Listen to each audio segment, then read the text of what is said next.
Bismillahirrahmanirrahim. Assalamualaikum warahmatullahi wabarakatuh. Pada video ini, saya akan menjelaskan tentang heat engine and refrigerator. Sebelumnya, perkenalkan, nama saya Hilya Fitri, BP 1810441018 dari kelas Fisika Thermal C.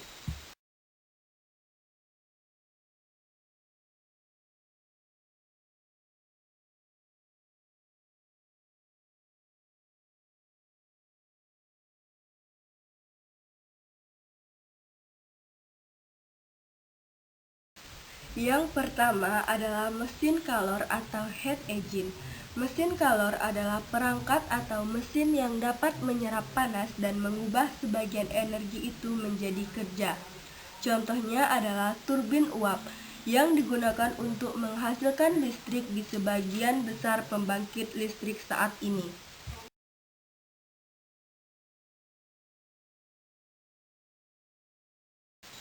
Gambar di bawah ini menunjukkan aliran energi masuk dan keluar dari mesin kalor. Panas yang diserap mesin kalor berasal dari tempat yang disebut reservoir panas, sedangkan limbah panas dibuang ke reservoir dingin. Temperatur reservoir ini, TH dan TC, sedangkan yang pada gambar yaitu T1 dan T2, diasumsikan tetap.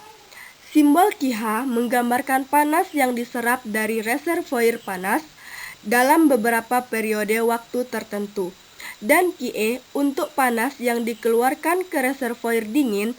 Kerja bersih yang dilakukan oleh mesin selama waktu ini disimbolkan dengan W. Secara matematis, persamaannya adalah E sama dengan keuntungan per biaya operasi atau W per KH.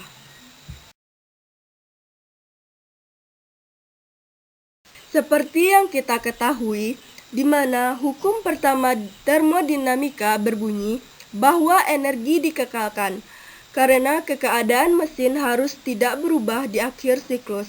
Energi yang diserapnya harus sama dengan energi yang dikeluarkannya. Secara matematis adalah KH sama dengan KC ditambah W, sehingga efisiensinya menjadi E sama dengan KH dikurang KC per KH atau 1 dikurang KC per KH. Jadi, efisiensinya tidak boleh lebih besar dari 1 dan dapat sama dengan 1 hanya jika KC sama dengan 0.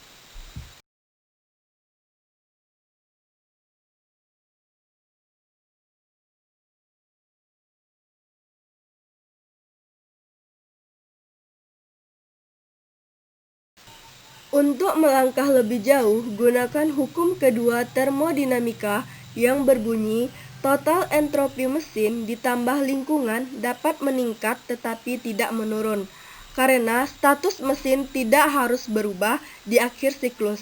Entropi yang dikeluarkan harus setidaknya sama dengan entropi yang diserapnya. Entropi yang diekstraksi dari reservoir panas hanya KH per TH, sedangkan entropi yang dikeluarkan ke reservoir dingin adalah KC per TC. Keduanya dapat ditulis KC per TC lebih besar atau sama dengan KH per TH atau KC per KH lebih besar atau sama dengan TC per TH, sehingga efisiensinya menjadi E sama dengan 1 dikurang TC per TH.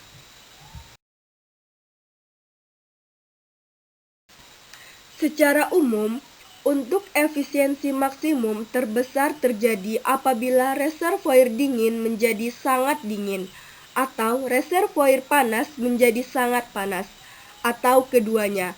Semakin kecil rasio TC per TH, semakin efisien mesin.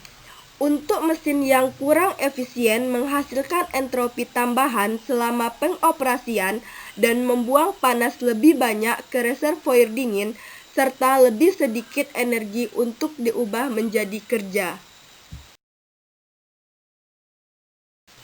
Selanjutnya adalah siklus Carnot. Setiap mesin memiliki apa yang disebut zat kerja, yaitu bahan yang mampu menyerap panas, membuang panas, dan melakukan kerja. Pada banyak mesin kalor, yang bekerja adalah gas. Ketika sebagian panas KH dan reservoir panas diserap, entropi reservoir berkurang sebesar KH per TH, sedangkan entropi gas meningkat sebesar KH per T gas.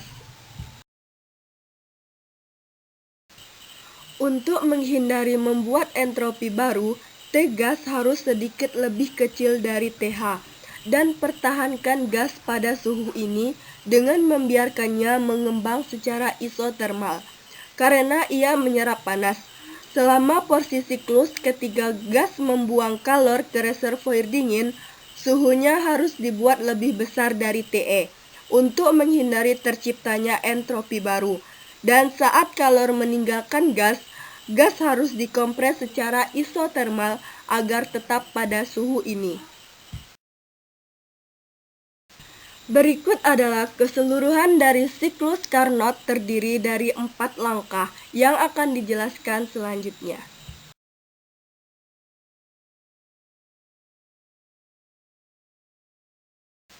Berikut adalah penjelasan dari gambar di atas. Pada bagian A, pemuaian isotermal di TH sambil menyerap panas. Pada bagian B, ekspansi adiabatik dari TH ke TC. Pada bagian C, kompresi isotermal di TC saat mengeluarkan panas. Pada bagian D, kompresi adiabatik kembali dari TC kembali ke TH. Meskipun siklus Carnot sangat efisien, tetapi sangat tidak praktis. Panas mengalir sangat lambat selama tahap isotermal, sehingga membutuhkan waktu lama untuk mengeluarkan banyak kerja atau W dari mesin. Yang kedua adalah mesin pendingin atau disebut refrigerator. Lemari es adalah mesin kalor yang dioperasikan secara terbalik. Diagram umum mesin pendingin ditunjukkan pada gambar. Panas yang dihisap dari kok reservoir atau bagian dalam lemari es adalah Qc, sedangkan energi listrik yang disuplai dari stop kontak adalah W, serta ada juga beberapa limbah panas atau QH yang dibuang keluar mesin pendingin. Efisiensi mesin pendingin didefinisikan sebagai perbandingan antara keuntungan dan biaya, di mana keuntungannya adalah Qc, sedangkan biayanya adalah W. Secara matematis, efisiensi dinyatakan sebagai Coefficient of Performance atau COP.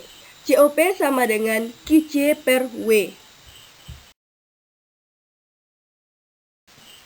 Sama seperti mesin panas, sekarang kita bisa gunakan hukum pertama dan kedua untuk mendapatkan batasan COP dalam hal suhu TH dan TE. Hukum pertama memberitahu kita QH sama dengan QE ditambah W menjadi COP sama dengan Qc per QH dikurang Qc atau 1 per QH per Qc dikurang 1. Sementara itu, hukum kedua mengatakan bahwa entropi yang dibuang ke reservoir panas setidaknya harus sebanyak entropi yang diserap dari reservoir dingin, sehingga QH per TH lebih besar atau sama dengan Qc per TC atau QH per Qc lebih besar atau sama dengan TH per TC. Sehingga efisiensi atau COP menjadi COP lebih besar atau sama dengan 1 per TH per TC dikurang 1 sama dengan TC per TH dikurang TC. Baiklah, pada video ini hanya itu yang dapat saya sampaikan. Atas perhatiannya, saya ucapkan terima kasih. Saya akhiri dengan wabillahi taufik wal hidayah. Wassalamualaikum warahmatullahi wabarakatuh.